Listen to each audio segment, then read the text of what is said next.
Uyabona reading ama-comments ama-comrades nabathize uyabona ukuthi umkhwanazi engagcina esuspendiwe noma esusiwe esikhundleni ngoba uyabona banomgxeka ukuthi kungani ezokhuluma emphakathini, why lento engahendishanga internally, why engavulanga amacala abopha abantu. Iqiniso ukuthi uze emphakathini ngoba vele isystem kwayena engasayithembi ngoba ithinta abaholi abaphezulu.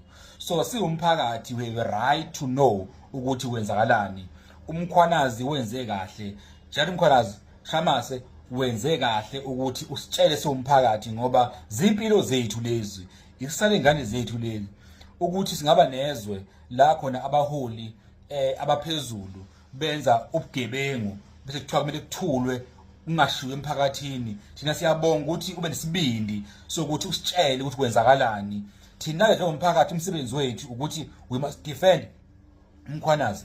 So today ngenza i-call yokuthi uma nje umkhwanazi eke wasuspendwa noma wamiswa, we must stand up, we must stand up, we must protest all over the country, we must protest all over the country to defend the truth.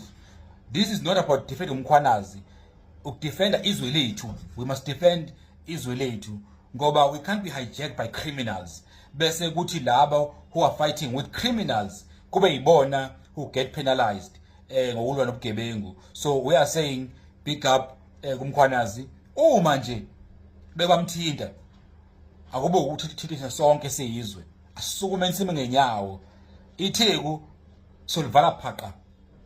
Ngiyafisa ukwazi ukuthi wenza ubukuphi wena. Hlanganeni manje bamthinta, hlanganeni sivale itheku, sivale yonke South Africa yonke, KZN South Africa thanqa ayivalwe.